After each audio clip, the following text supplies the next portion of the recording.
The Tale of the Tiger, the Persimmon, and the Rabbit's Tale. Long, long time ago, back when tigers smoked pipes and rabbits swished long, fluffy tails, a gigantic tiger lived in a deep mountain forest in Korea. He was so proud of his mighty roar that he would strut through the trees, challenging anyone to a fight. Roar! He would boom, and all the little animals would scatter and hide. But one year, the winter was terribly harsh. The snow was deep, and the tiger's tummy was rumbling. Hunger forced him out of his snowy woods and down to a little village at the edge of the forest. As night fell, he crept into a yard and spotted a large, plump ox resting in a stall. The tiger licked his lips, but just as he was about to pounce, he heard a loud wail from the house. Wait! It was a human baby. Human babies are certainly loud, the tiger whispered to himself. Curious, he tiptoed closer to the window. Inside, the mother was trying to quiet her crying child. Stop crying, my dear baby, she warned gently. Do you want the tiger to get you? Hush now, or the ferocious tiger will come. The tiger puffed out his chest. Wow, he thought, she knows exactly how scary I am, but the baby didn't care. He just cried even louder. The tiger felt insulted. This tiny baby isn't afraid of me. I'll show him. The tiger was about to let out a low, terrifying growl right outside the window. Instead of quieting down, the baby shrieked louder than ever. Then the mother said, Look, look, here's a dried persimmon. Instantly, the baby went completely silent, happily sking on the sweet, chewy fruit. But out in the dark, the tiger couldn't see the fruit through the paper window. He panicked. A dried persimmon, the tiger thought, shivering as he never heard of the name before. That baby wasn't afraid of my roar, but he went dead silent for a dried persimmon. It must be a horrible, powerful monster. I'd better hide in the ox stall before the persimmon gets me. The trembling tiger slunk into the pitch-black stall and sat down to calm his nerves. But suddenly, something grabbed him. Oh no, thought the tiger, the dried persimmon has found me.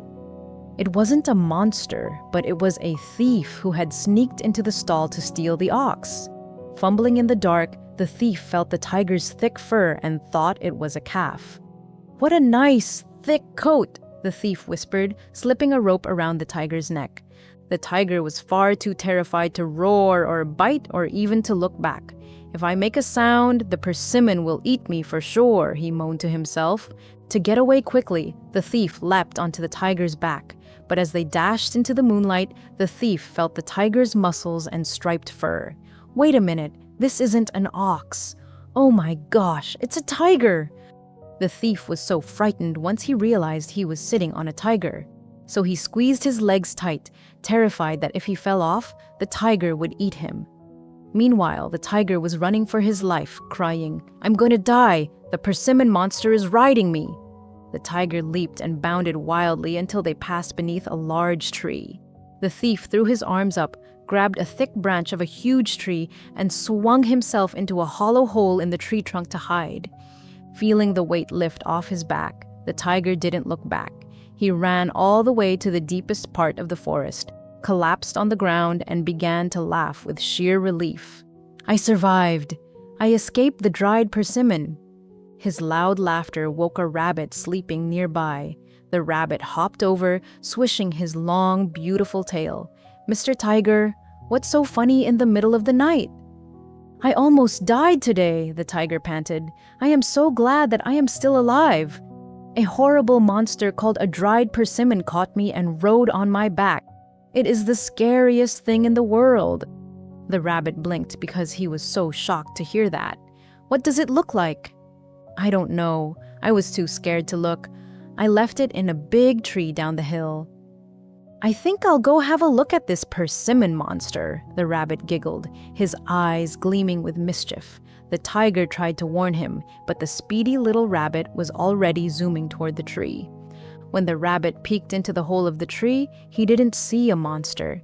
He just saw a pale, shaking human man. The rabbit laughed so hard his sides hurt. He hopped back to the forest and told the tiger, but the big cat refused to believe him. "Follow me," the rabbit challenged. "I'll prove it." The rabbit hopped back up to the tree, leaped right into the hole, and called out, "Come on, tiger, it's safe. I have the hole plugged with my body." Inside the tree, the terrified thief knew he had to keep the tiger away. Reaching into his pocket, he pulled out a thick string, quickly tied it around the rabbit's long, fluffy tail, and pulled tight. "Yikes!" shrieked the rabbit.